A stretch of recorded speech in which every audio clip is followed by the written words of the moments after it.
Ragazzi, buongiorno. Che colori, guardate che colori che ci sono. È arrivato l'autunno e con l'autunno bisogna cominciare ad apportare qualche cambiamento nel modo di vestirsi e nella nostra bicicletta. Parliamone insieme in questo video. Let's go!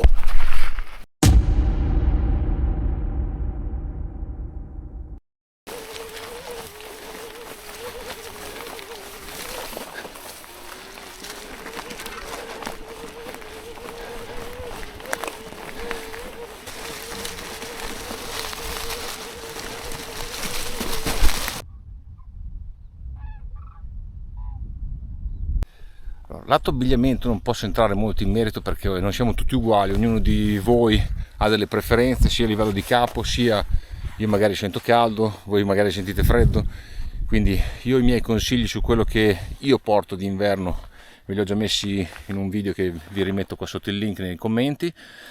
La cosa che vi posso dire comunque subito da controllare nella vostra bicicletta sono le ruote, o perlomeno le gomme. Le gomme, perché sicuramente non è che vi dovete mettere le gomme invernali d'inverno, però per affrontare autunno-inverno, quindi fango, sicuramente avere una gomma più performante con dei tacchetti, magari nuova, è sicuramente meglio. Chiaro, è sempre a seconda di che cosa fate, se andate a passeggio lungo le ciclabili oppure se andate lungo i boschi come me, avere una gomma che è nuova con dei bei tasselli, soprattutto controllate la pressione, perché non bisogna avere delle pressioni elevate, c'è tanto fango, c'è poco grip, quindi avere una gomma più sgonfia, magari al limite della pressione che consigliano i pneumatici, secondo me è l'aspetto che bisogna controllare per bene per iniziare la stagione in autunno-inverno. Sempre parlando di ruote e gomme, mi raccomando ragazzi, nella zona controllate anche come siete con la condizione di freni e pastiglie. Come vi ripeto, fango, sporco, pioggia, magari le pasticche sono usurate, quindi cambiatele, mettetele nuove e poi tenetele controllate. Si può amalgamare il fango, si possono rovinare con detriti che ci sono in giro, quindi attenzione, rischiate di disfare anche tutto il disco, segnarlo, controllatele, tenetele pulite. Soprattutto controllate lo stato dei pistoncini, anche perché magari sono bloccate e vi frenano in maniera sbagliata. Un consiglio spassionato: cercate di pianificare dei giri non troppo grandi, pensate sempre che siete in inverno, quindi le foglie, il fango, comunque un terreno pesante, magari slittamento delle gomme su per le salite, richiedono tanta batteria. Quindi cercate di pianificare dei giri accorciandoli. Non pensate che quello che fate d'estate riuscite a farlo anche d'inverno. È impossibile. Il freddo riduce la batteria e comunque anche il tipo di terreno. Adesso vi parlo di due punti che sento poco anche negli altri video, che secondo me invece sono importanti. Il primo è: controllate il funzionamento del reggiseno telescopico. Perché? Allora, a parte che il reggiseno telescopico è una di quelle cose che è fondamentale estate e inverno, ma d'inverno secondo me ha un'utilità maggiore, e quindi è per questo che vi consiglio di controllarlo o revisionarlo. Perché ok, nella discesa abbassiamo, ok, nella salita lo abbassiamo un pochettino per avere più grip, ma se sei carente di grip anche sul piano e magari ci sono delle canale dovute all'acqua che è venuta oppure a tracce di trattori e comunque perdi la gomma posteriore della bicicletta, avere il sedlino un po' più basso del solito vi salva la vita. Ve lo dico perché mi è capitato più di una volta di averlo più basso e riuscire a cacciare giù i piedi alla grandissima. E l'altro punto che mi odierete, mi schiferete, perché fa veramente schifo a molti, ma io ne vedo solo l'utilità: i parafanghi. 1, 2. Io li reputo fondamentali, ce li ho anche su d'estate perché comunque, come vi ho già detto sempre in questo video riguardante i parafanghi sulla mia mountain bike, è fondamentale contro il fango, se no davvero si arriva a casa sporchi.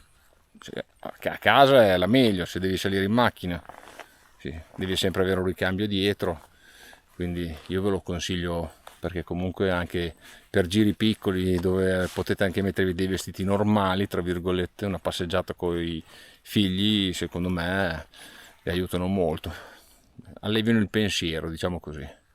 Quindi una spesa che secondo me va fatta, è chiaro, è una scelta che rende magari più brutta la bicicletta, ma la rende molto più pratica d'inverno. Ecco, con i percorsi così bisogna cercare di avere una guida abbastanza leggera e poi non andate a manetta, perché se sotto c'è qualcosa vi distruggete se cadete. Quindi cercate di tenere una linea, cerco di seguire, cerco di trovare la zona un po' più scoperta dalle foglie. Guarda che canale, però bellissimo. Qui sono passati quei trattori.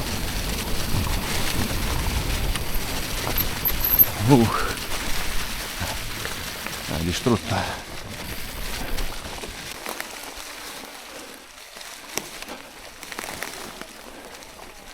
Ecco, vedete, qua non si vede più niente. Si vede la pozzanghera qua. Siamo da qua sopra.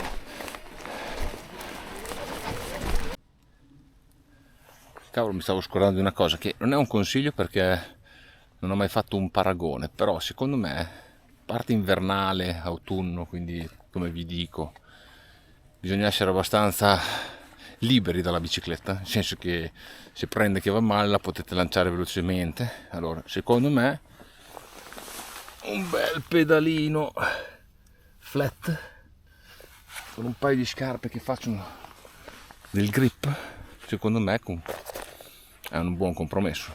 Poi vi ripeto, non ho mai provato le scarpe con i gangi nella mountain bike, non mi sono mai messo neanche il problema di provarle, perché per come utilizzo io la bicicletta è una cosa confortevole avere un paio di scarpe così con il suo pedale flat, quindi speso un po' per il pedale flat in maniera tale che con i pin offrisce un buon grip. E poi ho sempre girato così. Se magari volete avere la doppia versione, uno per l'estate e uno per l'inverno, magari come pedali flat potete anche non spendere un'esagerazione, diciamo che 40 euro si trovano già dei pedali flat che comunque per la stagione invernale vanno più che bene. Se volete spendere di più, come sempre, ce n'è e voglia. La scarpa potete fare con una scarpa, penso, tutte e due le versioni. Se no trovate una scarpa da pedale flat, soprattutto in questo periodo, magari una scarpa come faccio io, che uso l'estiva, con un paio di calzetti di quelli della Fox Water Defend. Le scarpe estive adesso le tirano dietro, così, via, avanti.